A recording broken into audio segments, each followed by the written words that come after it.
Hi எல்லோருக்கும் வணக்கம். Bigg Boss season 8 Tamil. So இந்த வீடியோவில் நம்ம சௌந்தர்யா அவர்களுடைய இன்டர்வியூ வந்து பார்த்தீங்கன்னா இப்போது வந்து ப்ராட்காஸ்ட் ஆகிடுச்சு. ஸோ அதை பற்றி நம்ம கண்டிப்பாக டிஸ்கஸ் பண்ண போகிறோம். ஸோ வீடியோக்குள்ளே போகிறதுக்கு முன்னாடி நம்ம சேனலுக்கு புதுசாக இருந்தீங்கன்னா கண்டிப்பாக சப்ஸ்கிரைப் பண்ணிக்கோங்க. வீடியோ மறக்காமல் ஒரு லைக் பண்ணிக்கோங்க. இப்போ நம்ம வீடியோக்குள்ளே போகலாம்.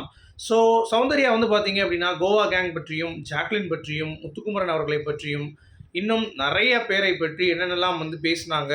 அப்புறம் அன்ஷிதாவை பற்றி ஒரு விஷயம் வந்து பேசியிருந்தாங்க, விஷாலை பற்றி பேசியிருந்தாங்க. இந்த மாதிரி ஏகப்பட்ட nuances வந்து அவங்களுடைய இன்டர்வியூவில் வந்து இருந்தது. ஸோ அதெல்லாம் ஒன்று ஒன்றா நம்ம வந்து பார்க்க போகிறோம். சரிங்களா? ஸோ ஃபஸ்ட்டு வந்து பார்த்தீங்கன்னா சௌந்தர்யா ஜாக்லின் வந்து விட்டு கொடுக்காம சௌந்தர்யா வந்து எப்பயுமே டிமோட்டிவேட் பண்ணாமல் டிகிரேட் பண்ணாமல் பேசுவாங்க. ஆனால் எனக்கு வந்து ஜாக்லின்னா ஒரு சில இடங்களில் சண்டை போடுவோம். ஆனால் வந்து கடைசியில் அவ கூட தான் நான் வந்து சேர்ந்து வருவேன். ஏன்னா அவள் அந்த சண்டை போடுறப்ப மட்டும் எனக்கு பிடிக்காது. ஆனால் நேராக வந்து அவள் அடுத்து பேசுகிறப்ப கொஞ்சம் நார்மல் ஆயிடுவா. அது வந்து எனக்கு ரொம்ப ரொம்ப பிடிக்கும் எனக்கு அப்படின்ற மாதிரி ரொம்ப இயல்பாக வந்து பேசியிருந்தாங்க. ஆனால் ஜாக்லின் வந்து விட்டு கொடுக்காம நாங்கள் எப்படி தான் சண்டை போட்டாலும் அவகிட்ட நான் பேசாமல் இருக்க மாட்டேன்னா அவளோட க்யூட்னஸ் எனக்கு ரொம்ப பிடிக்கும். அவளை நான் அப்படி பார்க்கணுன்னு ரொம்ப ஆசைப்படுவேன் அப்படின்ற மாதிரி ரொம்ப அட்மையர் பண்ணாங்க. பட் சௌந்தர்யாவை வந்து அவ்வளோ அட்மையர் பண்ணல அப்படிங்கிறதுக்கு காரணம் நிறைய காரணங்கள் இருக்கலாம். அதில் என்ன காரணம் அப்படின்னு பார்த்தீங்கன்னா சௌந்தர்யா பேசிக்காக நம்ம ஜாக்லின் வந்து யூஸ் பண்ண தான் நினச்சாங்களே தவிர ஜாக்லின் தான் முழுக்க சௌந்தர்யாவுக்கு ஒரு நல்ல ஒரு ஃப்ரெண்டாக, அது சௌந்தர்யா மட்டும் இல்லை, அவங்க வந்து எல்லா இடத்துலையும் அப்படி தான் வந்து இருந்தாங்க அப்படிங்கிறது பார்க்க முடிஞ்சிச்சு. பட் இவங்க வந்து கேமா ஃப்ரெண்டா அப்படின்ற மாதிரி இதே ஒரு ஃபார்மெட்டில் வச்சு அதை ஒரு கண்டென்ட்டாக வெளியே கொண்டு போய் டெலிவர் பண்ணி கடைசி வந்து பார்த்தீங்கன்னா அவங்க ஸ்மார்ட்டாக ஒரு மூவ் பண்ணி அந்த பெட்டி எடுக்காமல் ஓடி வந்துட்டு அதுக்கும் ஜஸ்டிஃபை பண்ணுறாங்க. நான் அப்படி திரும்பினே பெட்டி எனக்கு தெரியவே இல்லை, ரொம்ப தூரத்தில் இருந்துச்சு, அதனால் திருப்பி நான் பேக் அடிச்சிட்டேன் அப்படின்ற மாதிரி அவங்க பண்ண பிளான்ஸ். இதுக்கு முன்னாடி நான் போய் எடுக்க மாட்டேன், சும்மா தான் வருவேங்கிறது அவங்க ஏற்கனவே சொன்னது. நல்லா கவனிச்சுன்னு தெரியும். அவங்க ஸ்டாப் பண்ணும்போது சிரிச்சுக்கிட்டே தான் திரும்புவாங்க. ஸோ எல்லாமே ஆக்டிங் தான். அதுக்கடுத்து பிஆரை நார்மலைஸ் பண்ணுறது அப்படிங்கிறது வந்து ரொம்ப கேவலமாக இருந்தது ஆக்சுவலாக. ஏன்னா முத்துக்குமரன் அவர்கள் வந்து இப்போ ஒரு இன்டர்வியூ சொல்லியிருப்பார், இந்த மாதிரி முத்து வந்து க்ளீனாக சொல்லியிருப்பார், இந்த மாதிரி எனக்கு மேலே அக்கறை வச்சு பண்ணுறவங்க பிஆர் தான், அது இன்னொருத்தவங்களை அடித்து பேசக்கூடாது அப்படிங்கிறது தப்பு தான், அது யாராக இருந்தாலும் சரி அப்படின்னு சொல்லிட்டு.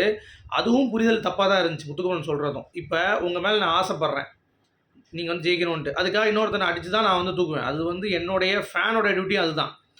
அஜித் விஜய் வந்து கான்ட்ரவர்சி எப்படி வருது, 2 பேர் சண்டை போடுறாங்க, அப்படி காரணம் வந்து பார்த்தீங்கன்னா நான் என் தலைவன் பெருசுன்னு தான் அடிச்சுப்பானுங்க.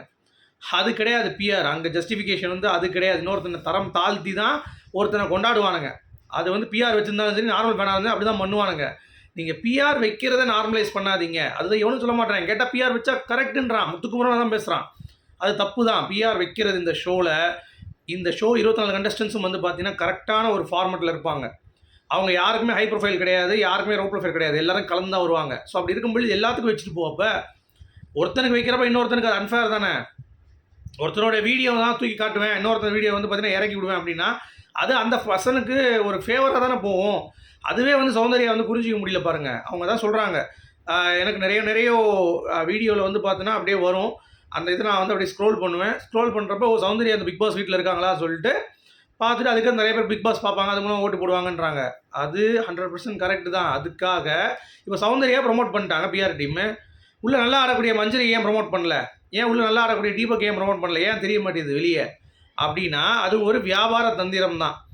அந்த பிஆரை நார்மலைஸ் பண்ணாதீங்க, அது வைப்பது அப்படிங்கிறது தவறு, அவ்வளவுதான். ஒரு ஏஜென்சி கிட்ட வச்சுட்டு போகிறது தப்பு. நீ அதுக்கு ஃபேன் ஃபைட் வச்சுக்கோ, அது பிரச்சனை கிடையாது.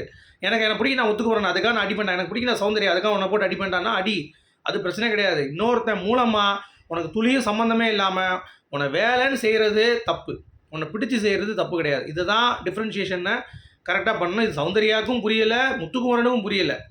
முத்துக்குமரன் என்ன சொல்கிறாருன்னா அது பிஆர் வைக்கிறது தான் கரெக்டு, அது ஒன்றும் பிரச்சனை கிடையாது. தீபக்கண்ணன் தான் சொன்னார்னா தீபக்கண்ணன் சொன்னால் கரெக்டாக இருக்குமா? பிஆர் பற்றின புரிதல் எல்லாத்துக்குமே வந்து தவறு. பிஆரை நார்மலைஸ் தயவு செஞ்சு பண்ணாதீங்க, அது ரொம்ப கேவலமான ஒரு விஷயம். அது சினிமாவுக்கு பண்ணுறது ஓகே, பட் இந்த ரியாலிட்டி ஷோக்கு அதை நார்மலைஸ் பண்ணாதீங்க. அதான் நம்ம ரிவ்யூவில் ஆணித்தனமாக பேசிகிட்டு இருந்தோம். அது இன்னமும் புரியாமல் இவங்க என்ன பேசிகிட்டு இருக்கிறது கொஞ்சம் காமெடியாக இருந்தது. அப்புறம் ஜாக்லினை பற்றி இவங்க இன்னமும் வந்து பார்த்தீங்கன்னா கொஞ்சம் ஃப்ரெண்டா அப்படின்ற மாதிரி என்ன சொல்கிறது, ஆத்மார்த்தமாக நம்ம ஜாக்லின் வச்ச மாதிரி சௌந்தர்யாவுக்கு அந்த ஒரு பாயிண்ட் ஆஃப் வியூவில் இல்லை. அதே மாதிரி முத்துக்குமரன் டிசர்வ்டு தான். நான் ஜெயிக்கணும்னு நினச்சேன் சொல்லிட்டு கையை தூக்கி அவர் ஜெயிக்கணும்னு நினச்சேன் அப்படின்ற மாதிரிலாம் சொல்லிவிட்டு எங்கள் அப்பா கப்பு வின் பண்ணு தான் சொன்னாங்க. இப்போ என்ன சொல்கிறாங்கன்னா ஏன் இதை வந்து தூக்கிட்டாங்க அப்படின்னா நான் பிஆர் மூலமாக தான் வின் பண்ணேன்னு சொல்லி அதுக்கு ஒரு பிரச்சாரம் பண்ணியிருப்பாங்க. நல்ல வேலை அதுக்காகவே நான் தூக்கக்கூடாது வேணுன்னாங்க. இப்போ என்ன சொன்னாங்க ஃபைனல் ஸ்டேஜில் தூக்குறதுக்கான காரணம் வந்து அப்பா வந்து பார்த்தோன்னா அவரே தூக்கி கொடுத்துருவாரு கையில். இப்போ பெட்டி அதுன்னு ப்ரைஸ் வந்து அப்பாவே தூக்கி கொடுத்துருவான்னு சொன்னாங்க. இப்போ இந்த மாதிரி ஒன்று உருட்டிட்டு இருக்காங்க. ஸோ ஆக மொத்தம் சௌந்தர்யா எனக்கு தெரிஞ்சு ரொம்ப ரொம்ப பேடுங்க. அதாவது எவ்வளோ பொய் சொன்னாலும் அதை வந்து பொருந்த சொல்லணும். இது வந்து பொய் சொல்கிறது ஆப்வியஸாக தெரியுது. அப்புறம் டாஸ்க் பற்றி தான் கேள்வி கேட்குறாங்க. அவங்க அப்படியே முழிச்சுக்கிட்டு என்ன டாஸ்க்கு அதுவா அப்படின்ற மாதிரி இன்னமும் நடிச்சிட்டு இருக்காங்க அப்படிங்கிறது பார்க்க முடியுது. கேட்டால் ரியலாக இருப்பாங்கன்றாங்க.